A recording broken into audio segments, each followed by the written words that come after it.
The offspring of Alien Romulus was a bizarre creation with a complex origin and a physical form that was transforming and going through various stages before our very eyes. It was only on screen for a few moments, but newly released concept art and information from an earlier cut of the film may shed more light on where the evolution of the creature was likely headed. Weyland-Yutani scientists aboard the now destroyed Renaissance space station were able to make an incredible breakthrough in their studies of Xenomorph XX121, when they were able to extract the fluid that the facehuggers inject into their hosts, a substance they called Plagarius praepotens, which when analyzed was given the same chemical name as the engineered pathogen that was stored in the steatite ampules on LV-223, chemical A0-3959X-91.15. The synthetic science officer of the station, Rook, would then create a variant known as Compound Z01 that he claims would be able to access the Xenomorph's ability to speed up or slow down its metabolism at will.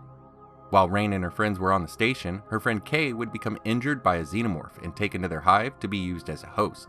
She would be rescued before implantation, but the pain from her injury would force her to use the compound to stabilize herself so that she could be placed into cryo. She seemed fine at first, and Rain was able to get her into the pod. But shortly afterwards, her sleep was interrupted by a system error. Rain would then open the pod to check on her friend, only to find her going into labor with a fully extended belly, even though moments ago she showed no visible signs of the pregnancy.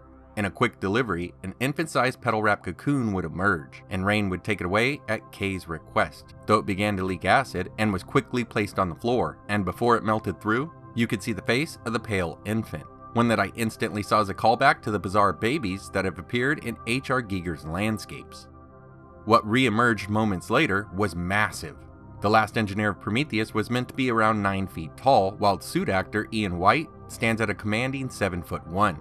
But the guy playing the offspring, Robert Bobrowski, is even taller at 7'7", so depending on the camera tricks used, it should be even taller. And Robert has the slender build of the 6'10" Bolaji Badejo, who wore the suit for many of the Big Chap sequences in 1979, a build that makes the creature a little bit more believable, and less of a guy in a suit. It was ghostly white, with pale fleshy skin that was covering its more alien features, like the biomechanical dorsal tubes that were beginning to push out of its back. It was almost like a leaner and taller version of a neomorph, though a bit more biomechanical, with a face that was full of emotion and strikingly similar to the engineers of LV-223, with its pale coloration, bald scalp, and darkened eyes. It would have its own iteration of the secondary jaw of the alien, though it was nowhere near as sturdy or as powerful as its inspiration was. And it would possess a resistance to acid, as it was covered in it while in its cocoon, though it's unknown if its own blood is acidic as well. After its birth, Kay would begin to lactate a clear gel that likely included the pathogen, which the offspring would suckle from, causing instantaneous growth, where you could see its xeno-like tail taking shape as it lengthened from the substance's consumption. Its mother Kay would die during the feeding, so it's unknown what other mutations, if any, she may have had. The transformation of the offspring would have gone even further in an earlier version of the film, according to Mike's Monsters here on YouTube. In the version that he saw, the offspring could be seen with its body contorting and its dorsal tubes lengthening.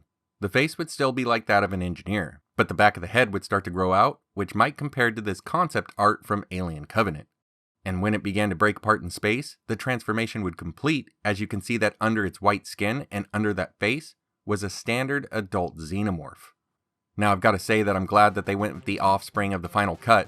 If I had to choose between the two, that one just makes more sense to the lore of the pathogen, and it's more of a unique creation. Not to mention, a full-grown alien emerging from another creature has already been done in the unused Alien 3 scripts, and in the RPG with the Body Burster. There's also been some concept art of the offspring that was released as I was writing this, that shows us even more of the creature's evolution. The first of which is an image from Santiago Vicino, with an offspring that is much more alien than the film version was, where the detail on the exoskeleton and tail are much more visible due to a lack of flesh, while still being covered in that thin white skin. The dorsal tubes on its back have grown all the way out, and there is even what looks like the head support piece from the Xeno on its back below the neck. But what really stands out to me is its head, which now has a bit of elongation to it, but most notably, has long strands of black hair streaming down from it. I'd also note that the face here is more reminiscent of the faces of the engineers on Planet 4 than it is of their counterparts on LV-223, and it has a secondary jaw bursting from its mouth. The other concept art available at the time of making this is from Cole Price, where the offspring is more fleshy, with the body appearing more like that of a neomorph, with subdued dorsal appendages and a few images that are sporting the trademark Xeno shoulder pipes. The art would also depict various stages of an elongated head and a face with bloodied teeth that looks a lot like the Chatterer Cenobite from Hellraiser.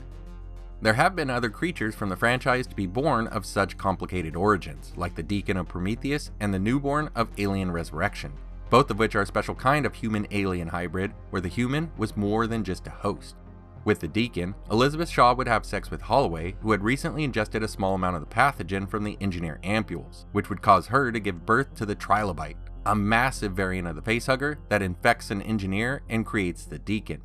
Like the Offspring, the Deacon is thin with flesh and skin over its skeleton, and if we look at the early concept art from Carlos Huante, the original Deacon was in a similar shade of pale white. In Alien Resurrection, the United Systems military would attempt to clone Ellen Ripley from a blood sample that was taken on Fury 161 while she was carrying the alien queen. After many failures, they would create Ripley 8, a human xenomorph clone, and from her, they would extract the chestburster stage of the cloned xenomorph queen. This queen would then produce ovomorphs until she unexpectedly grew a womb and birthed the newborn, a hybrid whose body was very similar to the Offspring's. The two would even be linked in death, with both of them dying shortly after their births while getting violently sucked out into space. There are a lot of callbacks to the franchise scattered around throughout Romulus, yet Fede Alvarez, the director and co-writer of the film, would tell Variety that his son saw the Offspring and that it was like what he saw in Resurrection, but Fede said that he hadn't processed it that way. Though he did say it's true, it's the abomination that comes out, but he then explained that he was more focused on the prequel films, and that he was hoping that people picked up on the whole engineer part of it, saying that the black goo is the root of the whole thing that was introduced in Prometheus. It's the root of all life, and the xenomorphs come out of that thing, which means it has to be inside them. It's the xenomorph semen almost, so we thought, if it affects your DNA, and the engineers clearly came out of the same root of life, it made complete sense to me that the offspring of a human and a xenomorph was going to look like that. It's probably a new species because that mix never happened before. And even though he didn't have the complicated origin like the Deacon and the newborn, I also can't help but think of Eldon from the Fire and Stone comic book crossover series with Alien, Predator, and Prometheus when I see the Offspring. He was a synthetic who was experimented on and injected with the pathogen, which led to an alien synthetic hybrid monster with the pale white skin and blackened eyes of the larger engineers, who I believe were also augmented by the pathogen. What are your thoughts on the Offspring Creature? Did the concept art do it better? And would you rather it turn into a xenomorph or stay in some kind of hybrid form? I also wonder how everyone feels about its connection to the engineers and the idea that they too may come from the pathogen. Thanks for watching, take care, and I hope to see you next time.